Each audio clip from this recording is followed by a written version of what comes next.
So you know how on TikTok there's this genre that's almost like imitating or cosplaying this old money aesthetic and this idea of what we believe wealth is? Now, don't get me wrong, I've never had wealth, I've never had proximity to wealth. I don't have the kind of keen eye for those things that a lot of people do, but even I can tell that a lot of this content is this kind of aspirational daydreaming that's not rooted in any reality. But neither am I completely removed from the kind of escapism of that. I understand it.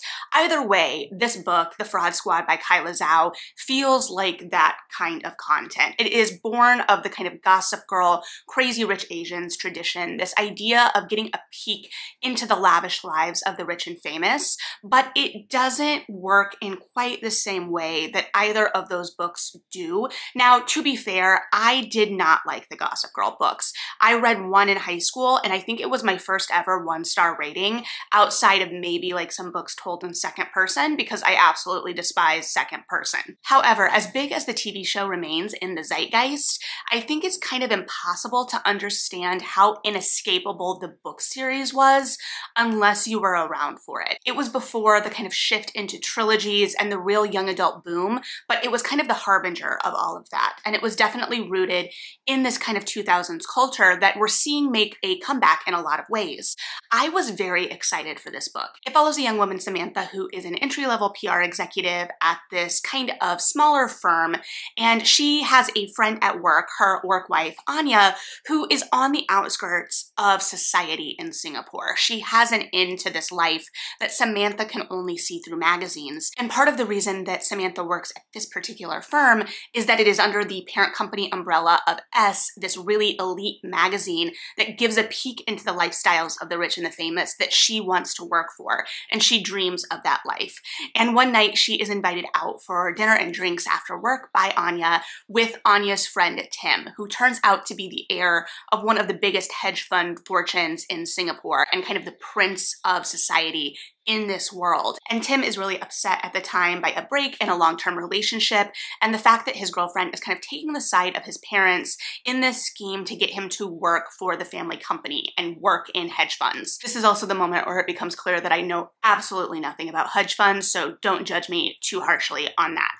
But he doesn't want to work for the family business. He has a classics degree from university and he wants to kind of find his own way, and that is not really deemed appropriate by his parents, who have given him this kind of gap year to kind of figure things out on his own, but it was a gap year offered kind of with the assumption that he was going to fail. So he is frustrated. So they're sitting at dinner and they kind of hatch this scheme to launch Samantha into society and make her the kind of socialite star of the season. And the end goal is to get Samantha a ticket to the S Gala or the kind of Met Gala of the season. And so it's a real rags to riches story, or to steal from Tim's classics degree, Pygmalion. But there are, of course, complications along the way in terms of Samantha losing touch with her roots and the people that made her, as well as finding herself kind of out of her depth in the social season. But she also finds real opportunities to shine in the social season. And this starts to speak to some of the conveniences that were personally hard for me to overcome as a reader. Everything felt a little easy for Samantha. All of the real challenges felt somewhat superficial. She had an early run-in with Tim's girlfriend, who is a notable socialite, but she had no clue who Tim's girlfriend was, so she kind of missteps in that situation and makes an enemy of her that will last the course of the book. And at this event, she like spills some wine. There's a lot of mishaps that kind of go back to her clumsiness, and we're supposed to kind of view the clumsiness as her being a fish out of water. And I assume that's to kind of communicate the awkwardness and the awkward feeling of being kind of displaced. But Samantha is kind of a hard protagonist for me to get on board with because she seems so green. She fully believes that she can infiltrate this world just on her magazine knowledge alone. She believes that she knows this world, and it just feels very naive. And this was an adult title, but it often felt very young adult. It kind of was on the cusp in a way that I don't think served it. I think it really needed to go further in either direction. I think if it was young adult, I would have been a lot more forgiving of a lot of that naivete. And I think a lot of the references that felt a little gauche for adult audiences may have read a little bit better for me as a teenager.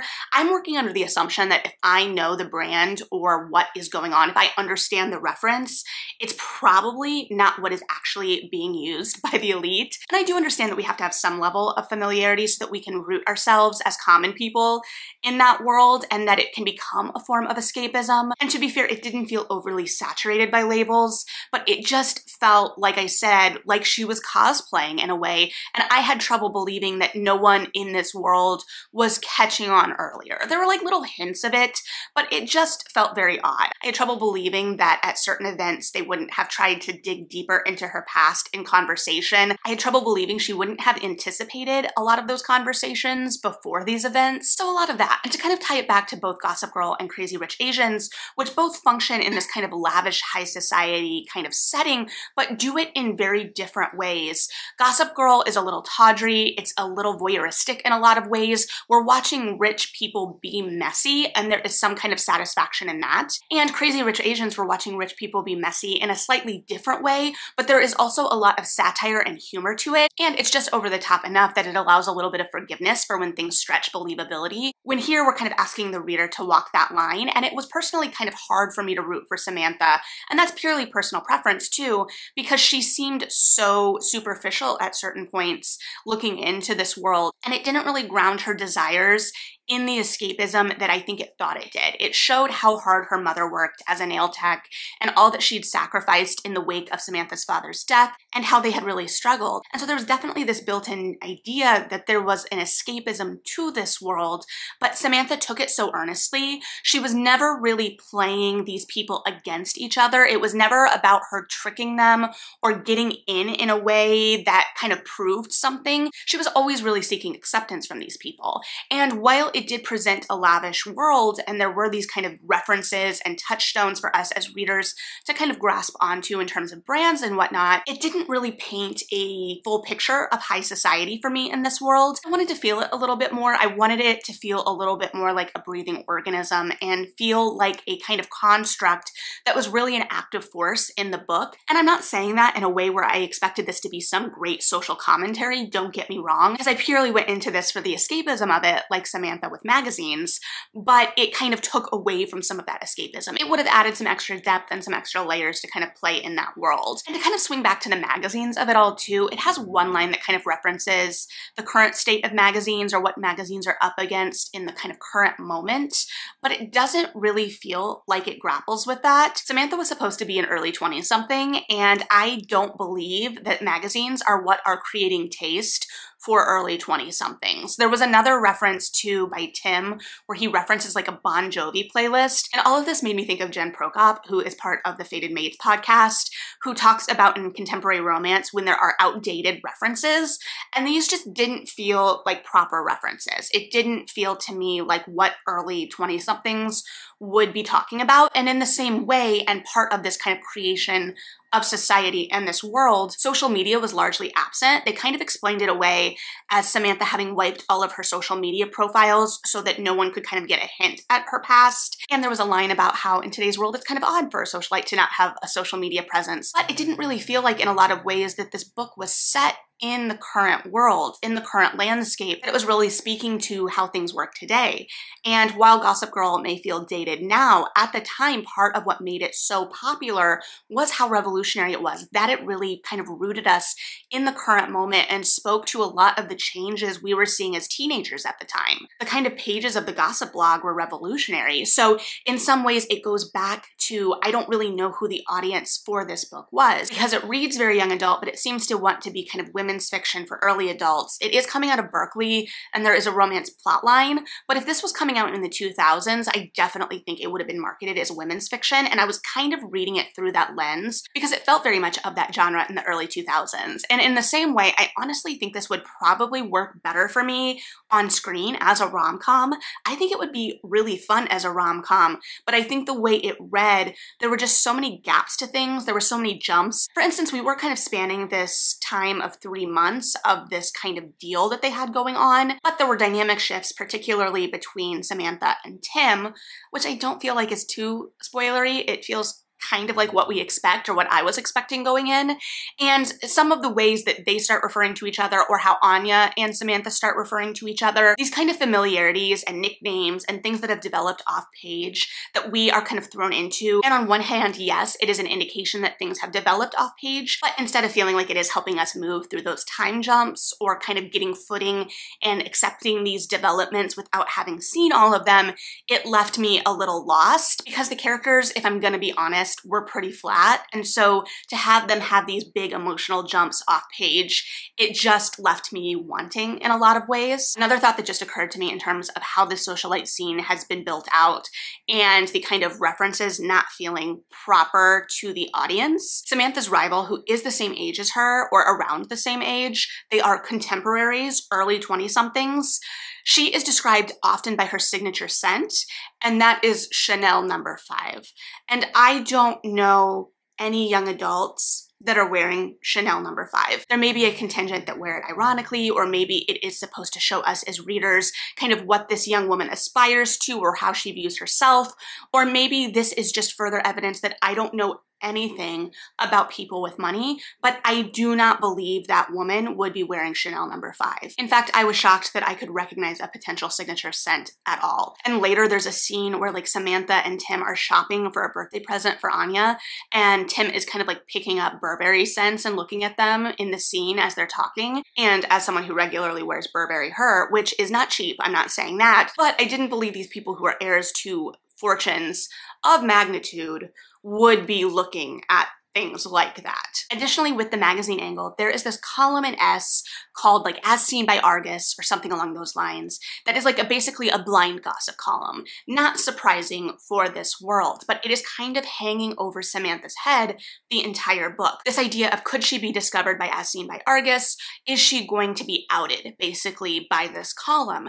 But we only get this column in like select references. We never see bits of the column. We never get a sense outside of occasional casual references about how this gossip column is talking about other people in this social scene. And so it doesn't feel like as real and present a danger as it feels like it should, or as the narrative wants us to think of it as.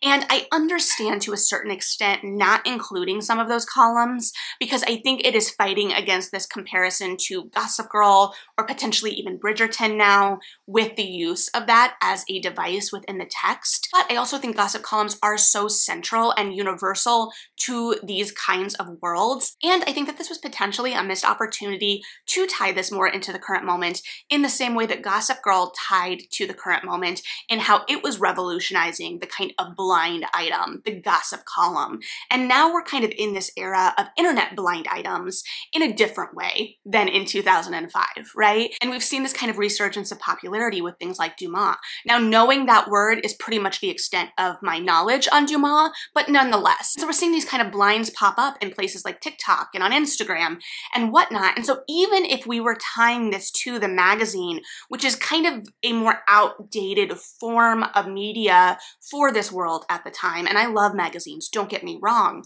but there was a way to kind of position that because it's talking about how this column is revitalizing the magazine in a lot of ways. What if that column was spreading out via Instagram and TikTok as well? And now I'm no marketing professional, I'm definitely no PR professional, even though they supposedly are in the book, but it felt like that would have hooked it to the current moment a little bit more and then made it feel a little bit more present as well, especially with this idea that there can be people watching you everywhere. There were moments that I really appreciated that, where Samantha would be out at a nice restaurant or a cafe or wherever, and there was this kind of paranoia of Argus could be anywhere. And I think that we could take that a step further in today's age, where if you have this very popular gossip columnist who is looking out for something, everyone can be their eyes and ears, which we see a little bit, obviously, not to bring it back to Gossip Girl again, but in Gossip Girl, and even the Crazy Rich Asians movie to an extent. And I think that that kind of speaks to how easy everything felt in this world again. They built it out at the beginning as this kind of Herculean effort, and then things just fell so neatly into place in a lot of ways. And sure, Samantha felt a little bit out of place, but she was also doing these things that just made me very uncomfortable and like the secondhand embarrassment kind of thing. Like she went up to the editor of this magazine at a party and was just like, I'm gonna talk to her, and really had nothing planned and like tapped on her shoulder. And it kind of felt like, and I think it was supposed to, watching someone walk up to Anna Wintour at a party and just talk to her out of nowhere. So it just unfortunately really fell flat for me, which is a bummer because I was really looking forward to the escapism of this, the idea of a kind of regular person infiltrating this world that was very popular in the kind of Meg Cabot era when I was growing up in young adult, but then also the escapism of being close to this oversized luxury in a way that also feels like we're laughing laughing at it a little bit, because I think in the current economic moment, that has to be how we kind of think about it, while also watching rich people behave badly, which we still get to do here to an extent, but we're not really connected with anyone enough to make it feel really present. And we do get these kind of reversals and explorations of friendships, particularly in this. And I was especially really intrigued by this friendship that Samantha picks up with a socialite who's newer on the scene, who's being kind of shunned by a lot of society at the current moment, and is also dealing with a future mother-in-law with a lot of demands. And she was really charming, but we didn't get to see her even enough. And it felt like she was kind of providing a foil for how far Samantha was kind of stumbling down this road, and maybe how the arrangement and relationship with Anya and Tim was or wasn't serving her at the moment. I don't know. I feel like there were real opportunities to dig deeper with a lot of this, and it unfortunately just felt a little flat across the board in a way that I think there was a lot of potential to dig a little deeper. And I think part of that is that this feels a little confused at the end of the day, like I said, about who its audience is. And I think if it had given itself permission to just be for who it was for, then it would have delved into some of these things with a little bit more nuance and depth. And again, I'm not saying this needs to be a real deep analysis of money and class, but those are definitely at play here and something that the narrative is exploring to some degree. So I think that there were ways to tweak that to both kind of underline those commentaries and provide a little bit of the escapism that I think a lot of readers went in looking for. So I don't know. Again, I really wanted to love this a little bit more than I did, and I do still think it has some shining moments of escapism, but ultimately just fell pretty flat for me. But if you've read this, I would love to hear your thoughts. Thanks for hanging out and listening to mine. Like and subscribe if you feel like it. Read something good, and yeah,